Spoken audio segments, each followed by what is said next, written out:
nuestro estudio, hermanos, de la Confesión Bautista de 1689. Estamos en el capítulo número 3 de los decretos de Dios y vamos a ver el párrafo número 5, capítulo 3 de la Confesión Bautista de Fe de Londres de 1689. Estamos en el decreto de Dios.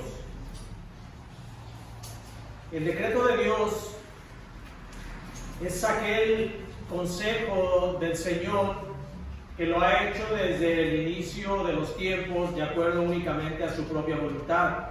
Como vimos en el punto número 1, Él hace todas las cosas de manera que no haya ninguna situación en las criaturas que pueda cambiar las cosas que el Señor ya ha determinado desde el principio de todos los tiempos. En el punto número 2 vimos que dice: aunque Dios sabe todo lo que pudiera o puede pasar en todas las condiciones que puedan suponer, sin embargo nada ha decretado porque lo previera como futuro o como aquello que había de suceder en dichas condiciones. Se refiere a que el Señor no ve lo que va a suceder en el futuro y de esa manera Él toma decisiones para decretar las cosas. El Señor, por el contrario, ya decretó todas las cosas y todo lo que sucede en el futuro sucede porque Él así ya lo tuvo manifestado.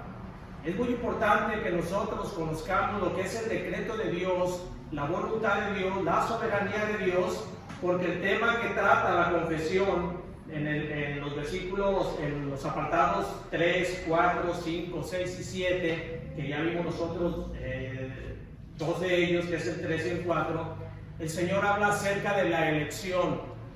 El Señor nos habla acerca de la elección para salvación.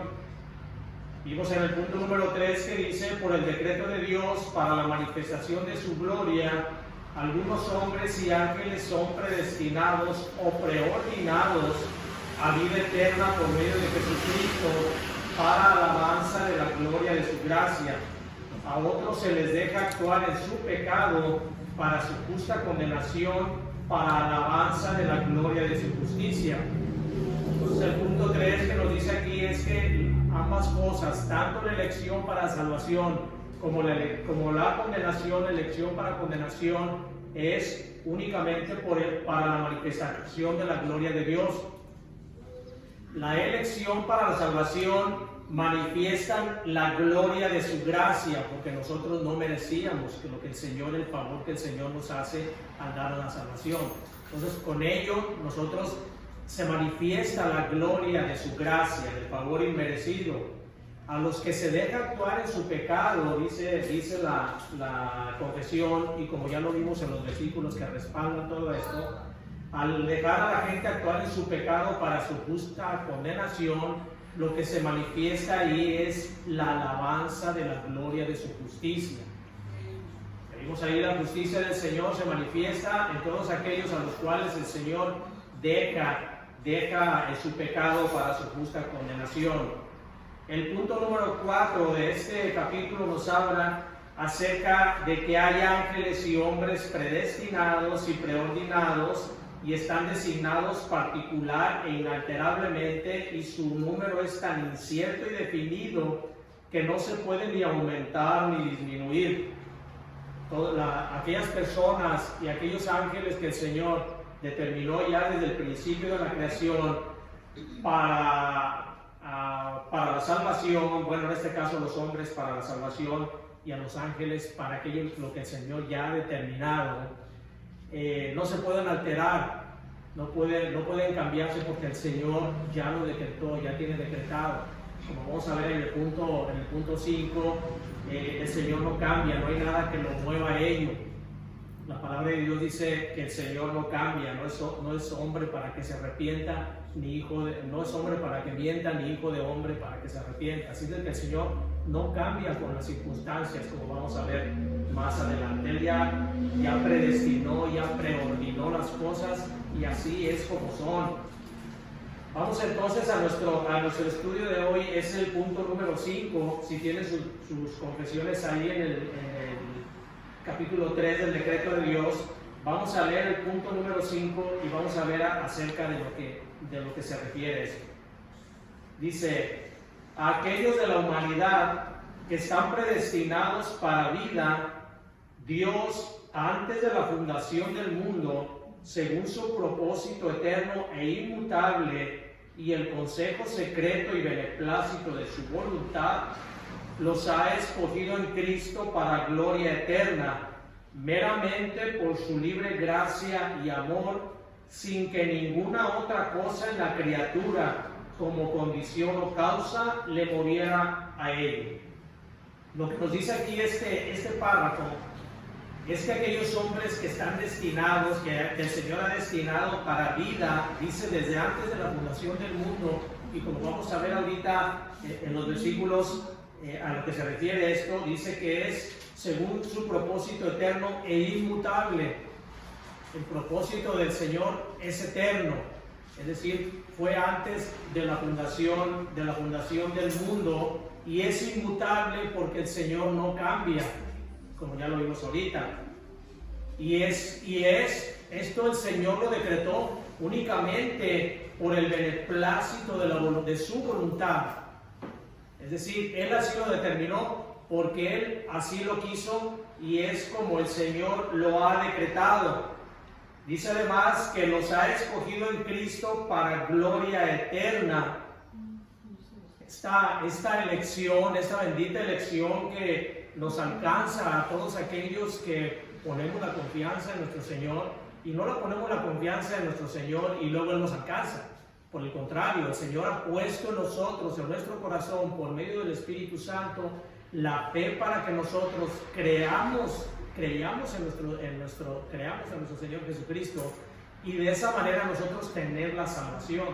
Pero la fe viene porque el Señor así lo determina, es un don de Dios, es un regalo de Dios. Ninguna persona puede ejercer fe por él mismo. No hay tal cosa como esa.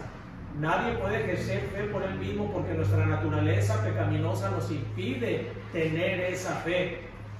Si bien el hombre tiene libre albedrío, tiene libre albedrío, libertad para tomar decisiones, es precisamente la caída del hombre, la caída de Adán, lo que nos impide a nosotros, la condición pecaminosa nos impide que nuestro libre albedrío se dirija precisamente a buscar a Dios. Nosotros no podemos. Dice que nosotros estamos muertos en nuestros delitos y pecados, y un muerto no puede darse vida por sí mismo. Un muerto necesita que alguien le dé vida, y el único que le puede dar vida es el Señor. Así de que para gloria, dice, meramente por su libre gracia y por amor. Y luego dice, sin que ninguna otra cosa en la criatura como condición o causa le moviera a ello. No hay nada en una persona que pueda mover a Dios a cambiar sus decretos. No hay. Nosotros no podemos pensar que si Dios ya decretó, como dice aquí la confesión, si Dios ya decretó a aquellos que son salvos, nadie puede pensar, o más bien la Biblia nos dice que no, que el Señor no puede ser movido a misericordia porque Él ya decretó todas las cosas. Eso se llama la impasibilidad de Dios, que no lo vamos a ver ahorita porque es un tema complicado. Pero la impasibilidad de Dios se refiere a que Dios no tiene los sentimientos como nosotros. Dios nos habla a nosotros de manera humana para que nosotros podamos entenderlo. Pero nuestra mente finita no puede captar todas las cosas de Dios. Cuando el Señor nos habla acerca de que Él es amor, es precisamente eso. Dios es amor, o sea, Dios no cambia. No es como nosotros, no es como el hombre. Nosotros amamos de acuerdo a las condiciones que se nos vayan presentando. Nos casamos con nuestra esposa porque la amamos, se hizo bonita, pero vamos amando cada vez más, cambiamos. Dios no cambia, Dios es amor, ya Él es amor. Entonces, de esa misma manera, como les digo, la doctrina de la impasibilidad de Dios es algo complicado que no vamos a tocarlo el tema ahorita ampliamente, pero sí debemos estar, de acuerdo a la Escritura, debemos de estar conscientes que Dios no cambia. Los decretos de Dios se han estado establecidos y que no hay nada que mueva a Dios. Aunque en la Escritura podemos encontrar a veces cosas, a veces palabras como Dios se airó o Dios se arrepintió, la condición de Dios es más bien en su persona, en su esencia. Esas palabras que se utilizan, como le digo, es para que nosotros, que somos pequeñitos de mente en comparación a Dios, entendamos más o menos lo que Dios nos quiere decir. Pero Dios es grandísimo, que no pudiéramos entenderlo si no se manifestara de esa manera. Entonces, por eso es por lo que hay algunas cosas ahí que puedan confundirse. Pero ese es el punto central, es este: Dios no cambia, Dios no cambia. Dios elige, Dios determina, y Dios no hay nada que que lo mueva para ello. Vayan a Job capítulo 35. Aunque no está aquí en sus confesiones, no creo que no está, bueno, la mía no está, pero no sé, en sus confesiones, Job capítulo 35, y vamos a ver el versículo 5, vamos a ver cómo las cosas que nosotros hagamos no cambian la manera de ser del Señor. Job capítulo 35, versículo 35 dice: mira a los cielos y ve, y considera que las nubes son más altas que tú. Si pecares, ¿qué habrás logrado contra él? Y si tus rebeliones se multiplicaren, ¿qué le harás tú? Y si fueres justo, ¿qué le darás a él? ¿O qué recibirá él de tu mano? O sea, no hay nada. Nosotros podemos pecar y eso no va a cambiar la situación de Dios o los decretos de Dios. Ni tampoco podemos nosotros ser justos y decir: Dios va a cambiar porque en mí ve algo de justicia. Nosotros somos justos porque hemos sido justificados por la sangre de Cristo y hemos sido creados para buenas obras, y es de esa manera en que nosotros actuamos con justicia. Y cuando somos pecadores es porque somos pecadores, porque nosotros estamos apartados de Dios, pero no hay nada de eso que cambie la forma de ser de Dios. Vamos a Romanos capítulo 8, versículo 30. Romanos capítulo 8, versículo 30. De los papelitos que todos tienen papelitos, a todos les tocaron papelitos en sus confesiones, ¿sí?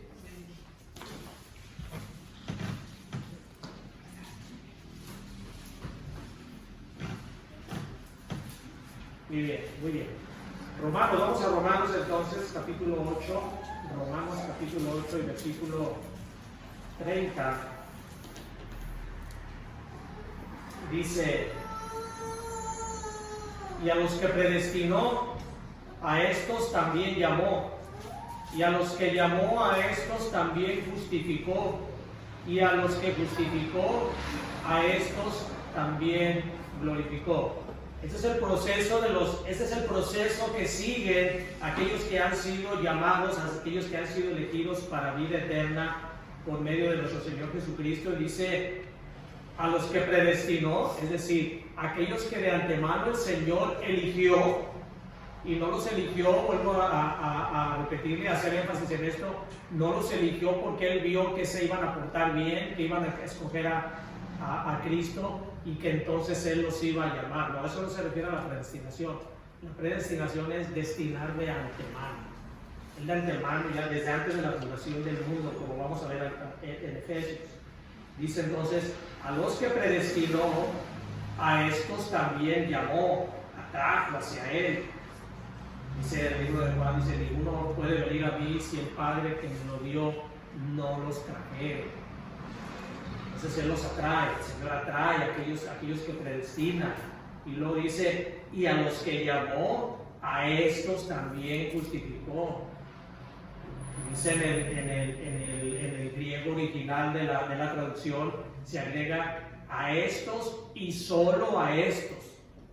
Entonces, a estos y solo a estos también justificó. Y a los que justificó, a estos y solo a estos también glorificó. Entonces nos estamos encontrando aquí que la Escritura nos habla muy claramente de lo que es la elección para salvación. Vamos a Efesios capítulo 1. Efesios capítulo 1.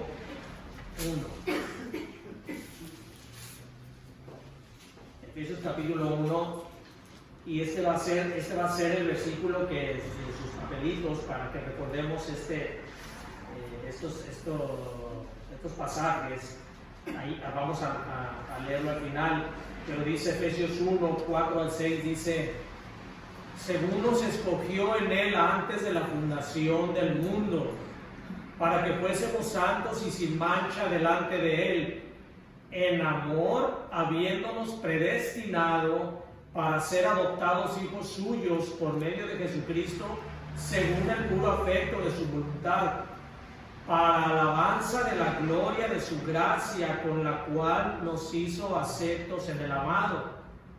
Como veíamos en el punto número 3, la redención de los elegidos es para la alabanza, como dice el versículo 6, para la alabanza de la gloria de su gracia. Y luego dice el versículo 9, dándonos a conocer el misterio de su voluntad, según su beneplácito, el cual se habría propuesto en sí mismo. Nada lo movió. Él se propuso en sí mismo hacer lo que hizo, y es únicamente para la alabanza de la gloria de su gracia. Vamos a 2 Timoteo capítulo 1.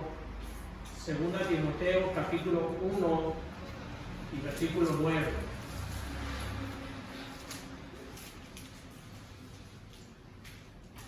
Segunda Timoteo capítulo 1 versículo 9 dice: quien nos salvó y llamó con llamamiento santo, no conforme a nuestras obras, sino según el propósito suyo y la gracia que nos fue dado en Cristo Jesús antes de los tiempos de los siglos. Cuando dice no conforme a nuestras obras, se refiere a que no hay nada en nosotros que pudiera haber motivado al Señor para salvarnos. Nosotros no llegamos al Señor cuando nosotros nos portamos bien. De hecho, nosotros llegamos al Señor cargados de nuestros pecados. Vengan a mí todos los que estéis trabajados y cansados, y yo los haré descansar. Así llegamos al Señor, con una carga. En el libro del Progreso del Peregrino de John Bunyan, habla acerca de que el peregrino es un hombre con una mochilota atrás cargada de cosas que poco a poco va deshaciéndose de ellas. Se lo recomiendo, el libro ese, se llama El Progreso del Peregrino. Es una alegoría acerca de un cristiano, del caminar de un cristiano. Es un libro corto y nos traerá mucha bendición. Pero así es como nosotros llegamos al Señor, llegamos con una carga. Nosotros no podemos decir yo voy a llegar al Señor cuando me porte bien, cuando me quite esa situación que traigo. No, así es como llegamos al Señor. Nosotros no llegamos por nuestras buenas obras. Cuando ya nosotros llegamos al Señor y Él ya nos ha justificado, entonces sí, nosotros ya somos creados para buenas obras. Nosotros debemos de reflejar ese cambio que lo hizo Cristo en nosotros, en las obras que nosotros hagamos. No son para salvación, pero sí debe haber un reflejo, y tenemos que estar caminando siempre con esas obras. Es el testimonio de que nosotros hemos sido creados. No podemos nosotros dejar de lado, aunque la ley para nosotros es únicamente el ayo, como dice la Escritura, que nos lleva a Cristo. Nosotros no podemos dejar la ley moral de Dios. Tenemos que nosotros ser cuidadosos en eso.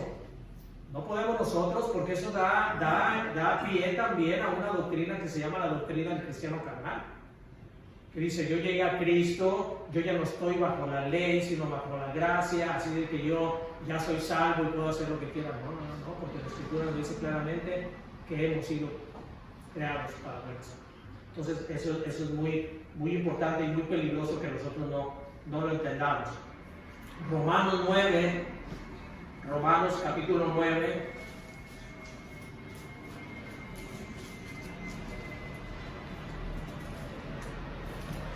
Romanos capítulo 9, versículos 11 al 16 dice, hablando de la elección únicamente por la voluntad de Dios y no por las obras, ni porque haya visto, ni porque vea en alguien algo que lo motive a ello. Dice, pues no había aún nacido, ni habían hecho aún ni bien ni mal, para que el propósito de Dios conforme a la elección permaneciese, no por las obras, sino por el que llama.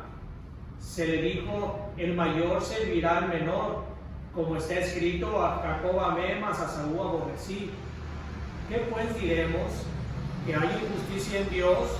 De ninguna manera, pues a Moisés dice, tendré misericordia del que yo tenga misericordia y me compadeceré del que yo me compadezca.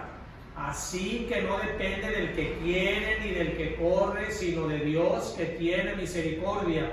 Claramente el Señor aquí nos está hablando acerca de que la elección es únicamente del que Dios quiere, del que Dios tiene misericordia. Continúa el apóstol Pablo hablando hace una figura acerca de un alfarero, de Faraón, y dice, ¿quién eres tú para que le digas a Dios por qué me hiciste así? O sea, nosotros no tenemos nada de qué reclamarle al Señor. Aún si a alguien, y como dice aquí, para la alabanza y gloria de justicia, nosotros por gracia hemos sido salvos. Y aún si no fuera así, si no fuéramos salvos, sería para la alabanza de la gloria de su justicia. Todo es para la gloria de Dios y todo debemos nosotros de glorificarlo. Romanos capítulo 11, versículos 5 y 6. Dice, así también aún en este tiempo ha quedado un remanente escogido por gracia.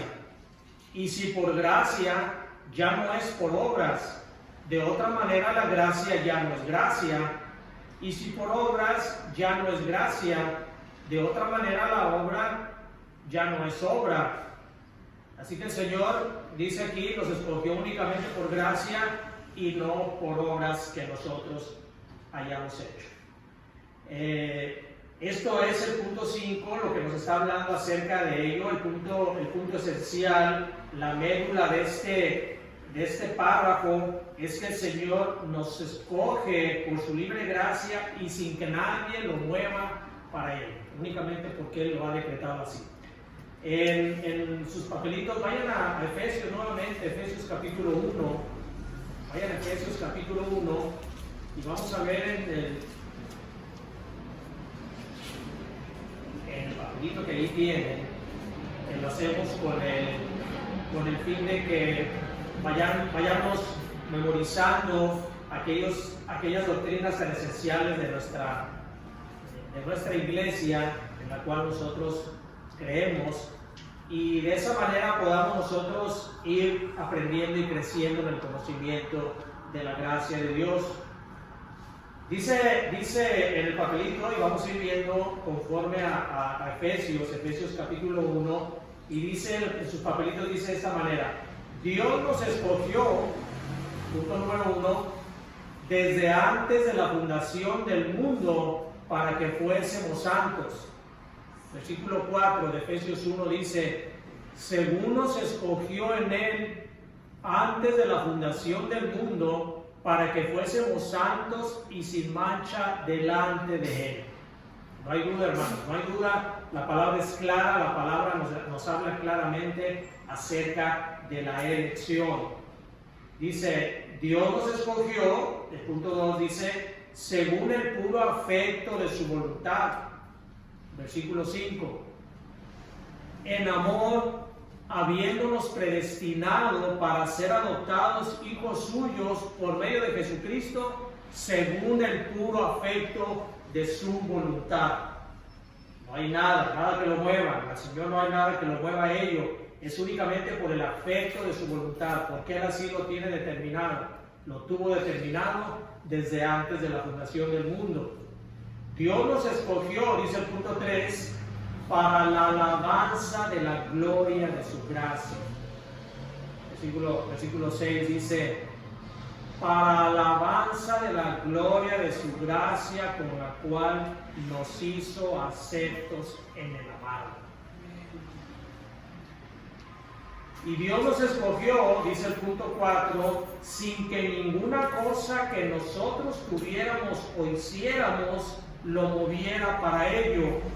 Versículo número 9 dice, dándonos a conocer el misterio de su voluntad según su beneplácito, el cual se había propuesto en sí mismo.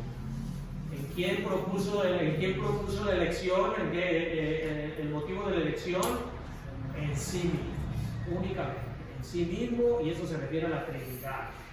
Las tres personas de la Trinidad, Padre, Hijo y Espíritu Santo, estuvieron en común acuerdo, digámoslo así, para entender nosotros de nuestra mente humana, desde antes de la fundación del mundo, para decretar la salvación, la redención de aquellos que ellos iban a vivir. Muy bien, hermanos, ¿hay alguna duda, alguna pregunta? Estamos en estudio, no es predicación, pueden preguntar. Se llama el pacto de redención. El pacto de redención, exactamente. El pacto de redención. Ese es el pacto de redención, el que la Trinidad hizo desde antes de la fundación del mundo, para que nosotros y para que todos los aquellos elegidos pudieran tener vida eterna.